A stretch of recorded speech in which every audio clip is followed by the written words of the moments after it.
அனைவருக்கும் வணக்கம். I'm Vasuki. Back to revision பண்ணலாமா? சம் இஷ்யூஸ்னால வீடியோஸ் கன்யூஸ் ஆகலை. இனிமேல் வீடியோ கன்யூ வரும்.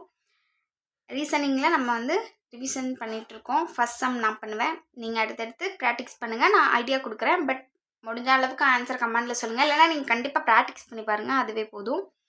இது வீடியோ நம்பர் 9. நம்ம கொஷினுக்குள்ளே போகலாமா? பார்த்திங்கன்னா, எழுத்தாயர் என்ற வார்த்தைக்கு தொடர்புடைய சொல் அலுவலகம், அதுபோல் வேலையாள் என்ற வார்த்தைக்கு தொடர்புடைய சொல் என்ன அப்படின்னு கேட்குறாங்க.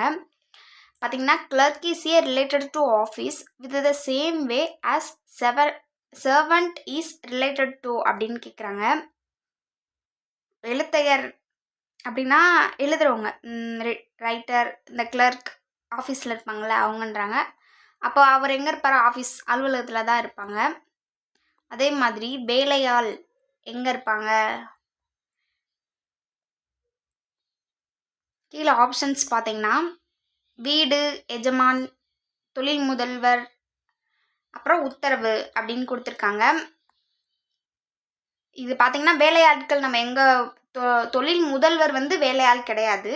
உத்தரவு கொடுப்பாங்க வேலையாளுக்கு, அதுவும் செட் ஆகாது. எஜமான் வேலையாள் கிடையாது. அப்போ வீட்டில் வேலையாள் இருப்பாங்க. அப்போ வீட்டில் வேலையாள் இருப்பாங்கன்றப்போ அப்போ ஆப்ஷன் எது கரெக்டாக பொருந்தது? வீடு. இந்த மாதிரியும் கொஸ்டின்ஸ் கேட்பாங்க ரீசனிங்கில். இப்போ வரைக்கும் ப்ரீவியஸ் இயரில் டெக்னிக்கல் அசிஸ்டண்ட் அப்படின்ற ஒரு எக்ஸாமில் இந்த கொஸ்டின் கேட்டிருந்தாங்க. அதுதான் உங்களுக்கு ப்ளேஸ் பண்ணியிருக்கு. நெக்ஸ்ட்டு அந்த கோடிங் டிகோடிங் அந்த தான் ப்ளேஸ் பண்ணியிருக்கு. பார்த்தீங்கன்னா, ஃபஸ்ட்டு ROSCன்னு கொடுத்துட்டு 912822 கொடுத்துருக்காங்க. அப்புறம் MIC அப்படின்னா என்னன்னு கேட்குறாங்க. இப்போ பார்த்தீங்கன்னா, R நம்மளுக்கு தெரியும், அது 18th லெட்டர்னு தெரியும். அப்போது ஸ்டார்டிங்கில் 9ல் தான் ஸ்டார்ட் ஆகிருக்கு. அப்போது இது கிடையாது. இவங்க எப்படி எழுதியிருக்காங்கன்னா, ஏலேருந்து Z வரைக்கும் ரிவர்ஸில் எழுதியிருக்காங்க. இப்போது இசட்க்கு 1 எடுத்துகிட்டு ஏக்கு 26ன்னு எடுத்திருக்காங்க. அப்போ பிக்கு 25 வரும், சிக்கு 24 வரும், அந்த மாதிரி ஒய்க்கு 2 வரும். அந்த மாதிரி ரிவர்ஸ்லேருந்து எடுத்துகிட்டு கண்டுபிடிச்சிருக்காங்க. அதே மாதிரி மைஸ்க்கு என்ன வரும் அப்படின்னு நீங்கள் கமெண்டில் சொல்லுங்கள். நெக்ஸ்ட்டு பார்த்தீங்கன்னா,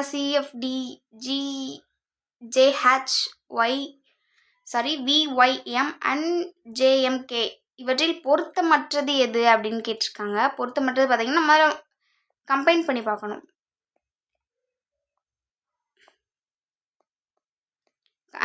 சிலேருந்து CDEFG 3 எழுத்து தாண்டி தான் G வரும். Fலேருந்து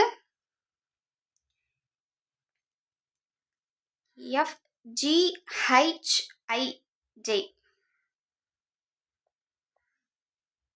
எவ்வளோ எழுத்து தாண்டி வருதுன்னு கெஸ் பண்ணிவிட்டு இதுக்கப்புறமா எவ்வளோ எழுத்து தாண்டி வருதோ அதில் எது ராங்காக இருக்கோ அதை நீங்கள் என்னன்னு சொல்லி கமெண்டில் சொல்லுங்கள். இதுக்கு ரிலேட் பண்ணி பார்த்துட்டு எது தப்பாக இருக்கோ அதை சொல்லுங்கள். நெக்ஸ்ட்டு அப்படி ரிலேட் பண்ணி பார்க்கலாம். இல்லை சி எத்தனா பொசிஷனில் இருக்குது? C 3rd position, F 6th, D 4. அப்போ இதுக்கு பார்க்குறீங்கன்னா +3 ஆட் ஆகிருக்கு. இதுக்கு பார்த்தீங்கன்னா -2 கம்மியாகிருக்கு. அப்படி நீங்கள் ரிலேட்டும் பண்ணலாம்.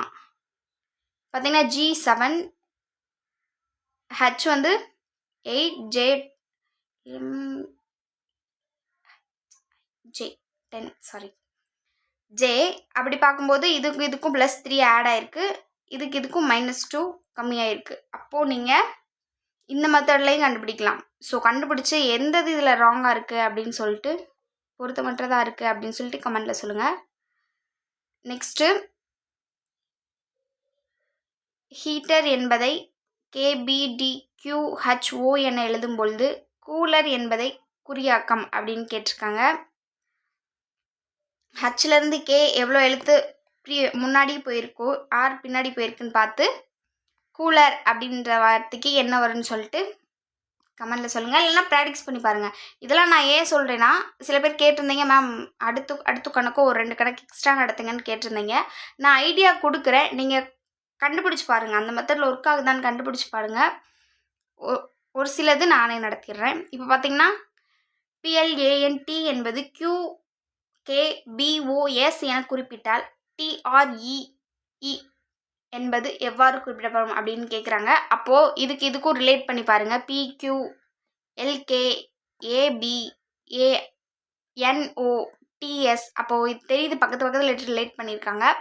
நீங்கள் வந்து TREE என்ன வரும்னு சொல்லிட்டு கமெண்டில் சொல்லுங்கள். நெக்ஸ்ட் அவ்வளோதாங்க, வீடியோ முடிஞ்சு. இன்னும் இந்த இதில் நிறைய மெத்தட் இருக்குது. ஒவ்வொரு மெத்தட்லையுமே அடுத்தடுத்து வீடியோஸ் போட்டுட்டு தான் இருக்கோம். கன்டினியூஸாக வாட்ச் பண்ணி பாருங்கள். கேர்ஃபுல்லாக போடுங்க. இன்னும் எக்ஸாம் கொஞ்ச நாள் தான் இருக்குது. Practice must.